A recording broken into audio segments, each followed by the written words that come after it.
Guys आज के इस वीडियो में मैं हमारे डेली लाइफ से जुड़े कुछ डेली यूज इंग्लिश वर्ड्स के बारे में बात करूंगा, उनकी मीनिंग के साथ और रियल लाइफ से रिलेटेड कुछ एग्जांपल्स के साथ। तो चलिए गाइस फटाफट से वीडियो को स्टार्ट करते हैं। पहले मैं बात करूंगा don't trample on the grass when you play in the garden.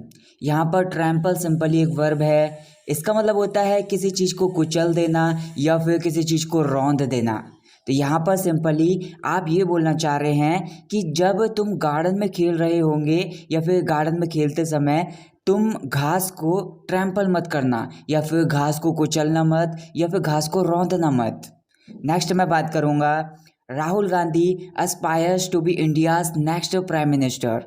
यहाँ पर एस्पायर सिंपली एक वर्ब है। इसका मतलब होता है कि कुछ पाने की तीव्र इच्छा होना या फिर कुछ बनने की तीव्र इच्छा होना, उसकी अभिलाषा होना। तो यहाँ पर सिंपली इस लाइन का मतलब ये होगा कि जो राहुल गांधी हैं उनकी भारत के अगले प्रधानमंत्री बनने की तीव्र इच्छा है या फिर उनकी बहुत ज़्यादा अभिलाषा है कि अगले भारत के प्रधानमंत्री बन जाएं। नेक्स्ट मैं बात करूँगा one glass of water is not enough for me to quench my thirst. तो यहाँ पर क्वेंच सिंपली एक वर्ब है। इसका मतलब होता है कि प्यास बुझाना। तो यहाँ पर सिंपली ये बोला जा रहा है कि पानी का एक गिलास मेरे लिए इनफ नहीं है या फिर पर्याप्त नहीं है मेरी प्यास को बुझाने के लिए। नेक्स्ट मैं बात करूँगा you have given a long rope to your son. यहाँ पर give a long rope to somebody simply एक इडियम होती है। इसका मतलब होता है कि किसी को बहुत ज़्यादा छूट दे देना या फिर उसको सर पर चढ़ा लेना। तो यहाँ पर ये बोला जा रहा है कि तुमने अपने बेटे को बहुत ज़्यादा छूट दे दी है। नेक्स्ट मैं बात करूँगा don't expose your lardy body. यहाँ पर लाडी सिंपली एक एडजेक्टिव है। इसका मतलब होता है कि कोई पर्सन है या फिर कोई चीज़ है वो बहुत ज़्यादा मोटी है या फिर कुछ है जो बहुत ज़्यादा मोटा है। तो यहाँ पर ये बोला जा रहा है कि अपनी मोटी बॉडी को या फिर अपने मोटे शरीर को एक्सपोज मत करो या फिर उसका खुलासा मत करो या फिर उसका भंडा मत फोड़ो। नेक्स्ट मैं बात करूँगा he is chucked out of the office for taking bribes. यहाँ पर चंक आउट सिंपली एक फ्रेजल वर्ब है। इसका मतलब होता है कि किसी पर्सन को बाहर निकाल देना या फिर किसी पर्सन से या फिर किसी चीज़ से छुटकारा पा लेना। टेक ब्राइब सिंपली एक फ्रेजल वर्ब है। इसका मतलब होता है कि घूस लेना या फिर किसी चीज़ के लिए रिश्वत लेना। तो यहाँ पर ये बोला जा रहा है कि उसको ऑफिस से बाहर निकाल दिया गया रिश्वत लेने के लिए, मतलब उसने घूस ली थी या फिर रिश्वत ली थी तो इसकी वजह से उसको ऑफिस से बाहर निकाल दिया गया। नेक्स्ट मैं बात करूँगा he sneaked out of the classroom without teacher noticing him. यहाँ पर स्नीक आउट सिंपली एक फ्रेजल वर्ब है। इसका मतलब होता है कि चोरी छिपे किसी जगह को छोड़ देना, कहीं से निकल जाना, कहीं से बाहर निकल जाना, ऐसे सेंस में इसका यूज़ कर सकते हैं।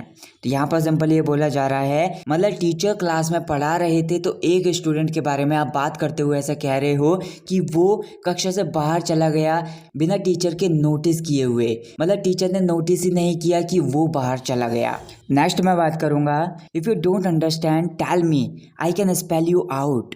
यहाँ पर स्पेल समथिंग आउट सिंपली एक फ्रेजल वर्ब होती है। इसका मतलब होता है कि किसी चीज़ को बहुत ही अच्छी तरीके से डिटेल के साथ किसी पर्सन को समझाना या फिर किसी पर्सन को डिटेल के साथ किसी चीज़ को देना। तो यहाँ पर मैं आपसे ये पूछ रहा हूँ कि अगर आप कुछ नहीं समझते हो या फिर अगर आपको कुछ समझ में नहीं आ रहा है तो मुझे बताओ, मैं उसको डिटेल के साथ अच्छी तरीके से समझा सकता हूँ। नेक्स्ट मैं बात करूँगा she is a shrewd person. यहाँ पर श्रूड सिंपली एक एडजेक्टिव है। इसका मतलब होता है कि कोई पर्सन है वो बहुत ज़्यादा बुद्धिमान है या फिर बहुत ज़्यादा समझदार है। तो यहाँ पर किसी लड़की के बारे में आप बात करते हुए ऐसा कह रहे हैं कि वो लड़की बहुत ज़्यादा समझदार है या फिर वो लड़की बहुत ज़्यादा बुद्धिमान है। नेक्स्ट मैं बात करूँगा you are concerned about the viability of your business. यहाँ पर वायबिलिटी सिंपली एक नाउन है।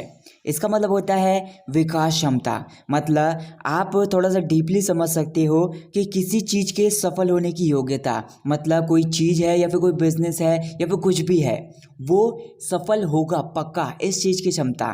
तो यहाँ पर ये बोला जा रहा है तुम अपने बिजनेस की विकास क्षमता को लेकर बहुत ज़्यादा चिंतित हो, मतलब कि वो पक्का सफल हो जाएगा, इस चीज़ को लेकर तुम बहुत ज़्यादा चिंतित हो। Next one is he is a pretentious kind of person who thinks that wearing expensive clothes is only the way of showing off। यहाँ पर प्रिटेंशियस सिंपली एक एडजेक्टिव है। इसका मतलब होता है कि कोई पर्सन है जैसे वो अपनी वास्तविकता से बड़ा होने का दिखावा करता है, मतलब रियलिटी में वो इतना बड़ा नहीं है या फिर रियलिटी में वो इतना अच्छा नहीं है, लेकिन प्रेजेंट में वो अच्छा होने का या फिर बड़ा होने का दिखावा करता है। तो उसको बोल सकते हैं कि वो दिखावटी है, मतलब प्रिटेंशियस है। शो ऑफ का मतलब होता है किसी चीज़ का दिखावा करना। तो यहाँ पर सिंपल ये बोला जा रहा है कि वो एक दिखावटी काइंड ऑफ पर्सन है जो ये सोचता है कि एक्सपेंसिव कपड़े पहनना, मतलब महंगे कपड़े पहनना एक दिखावा करने का तरीका है। नेक्स्ट मैं बात करूँगा why are you trying to put him down. यहाँ पर पुट समबडी डाउन एक फ्रेजल वर्ब होती है। इसका मतलब होता है कि किसी पर्सन को नीचा दिखाना या फिर जैसे किसी चीज़ को नीचे रखना, इस सेंस में भी बोल सकते हैं। तो यहाँ पर सिंपली किसी पर्सन के बारे में बात की जा रही है तो उसको नीचा दिखाने की या फिर उसकी निंदा करने की या फिर उसका अपमान करने की बात की जा रही है। तो यहाँ पर सिंपल ये बोला जा रहा है कि तुम उसको नीचा दिखाने की कोशिश क्यों कर रहे हो या फिर तुम उसका अपमान करने की कोशिश क्यों कर रहे हो। नेक्स्ट मैं बात करूँगा I really freaked out when I heard her voice. यहाँ पर फ्रीक आउट सिंपली एक फ्रेजल वर्ब होती है। इसका मतलब होता है कि होश उड़ जाना किसी चीज़ की वजह से या फिर किसी पर्सन की वजह से। तो यहाँ पर सिंपल ये बोला जा रहा है कि जब मैंने उसकी आवाज़ को सुना तो मेरे सच में होश उड़ गए। उसकी आवाज़ बहुत ज़्यादा सुरीली थी, उसकी आवाज़ बहुत ज़्यादा सॉफ्ट थी, उसकी वजह से मेरे सच में होश उड़ गए। नेक्स्ट मैं बात करने वाला हूँ I enjoyed this movie only up to a point by the time actress was not in love with actor. यहाँ पर up to a point simply एक फ्रेज होती है। इसका मतलब होता है कि कुछ हद तक या फिर अधिकांश रूप से। बाय द टाइम एक फ्रेज होती है, इसका मतलब होता है जब तक। तो यहाँ पर सिंपल ये बोला जा रहा है कि जब तक जो हीरोइन थी या फिर जो एक्ट्रेस थी मूवी में वो एक्टर के प्यार में नहीं पड़ी थी, तब तक कुछ हद तक मुझे मूवी बहुत ज़्यादा पसंद आई, उसके बाद थोड़ी सी बोरिंग लगने लग गई थी। नेक्स्ट मैं बात करूँगा undoubtedly it was not my intention to hurt you. यहाँ पर अनडाउटेडली सिंपली एक एडवर्ब है बिना किसी शक के या फिर निसंदेह। तो यहाँ पर सिंपल ये बोला जा रहा है कि बिना किसी शक के मेरा तुम्हें हर्ट करने का इरादा नहीं था या फिर मेरा तुम्हें चोट पहुँचाने का इरादा नहीं था। नेक्स्ट मैं बात करूँगा potholes are yet to be plugged.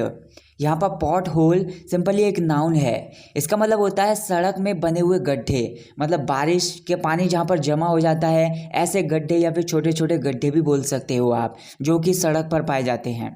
Plug simply एक वर्ब है। इसका मतलब होता है किसी छेद को अच्छे से भर देना या फिर किसी छेद को अच्छे से बंद कर देना। यहाँ पर एक स्ट्रक्चर है yet to be plus verb की थर्ड फॉर्म। तो यहाँ पर इसका सिंपली मतलब होता है कि कोई काम अभी किया जाना है लेकिन वो अभी काम अभी हुआ नहीं है, लेकिन वो काम किया जाना है, फ्यूचर में कभी भी किया जा सकता है। तो यहाँ पर इस लाइन का मतलब ये होगा कि जो सड़क पर बने हुए गड्ढे हैं अभी उनको भरा जाना है या फिर अभी उनको बंद किया जाना है। So that's it guys for this video. Guys अगर आपने ये वीडियो यहाँ तक देख ली है तो मैं चाहता हूँ कि आप कमेंट्स में 432 टाइप करके मुझे कमेंट करके बताइए। इससे मुझे पता चल जाएगा कि आपने वीडियो को लास्ट तक देखा है। आपके जो भी डाउट्स हैं, आपके जो भी वर्ड्स हैं, आपके जो भी सेंटेंसेज हैं, आपको ये वीडियो कैसी लगी, मुझे अपने वीडियोज़ में क्या क्या इंप्रूवमेंट्स लाने चाहिए, मुझे कमेंट करके ज़रूर बताइए। इसी से मुझे पता चलेगा, इसी की वजह से मैं अपनी वीडियोस पे काम भी करूँगा। तो मुझे कमेंट करना ना भूलें। अगर आपको वीडियो पसंद आई तो वीडियो को लाइक कीजिए, चैनल को सब्सक्राइब कीजिए, वीडियो को ज़्यादा से ज़्यादा शेयर भी कीजिए। Thank you so much for watching this video. I will catch you in the next video. Take care.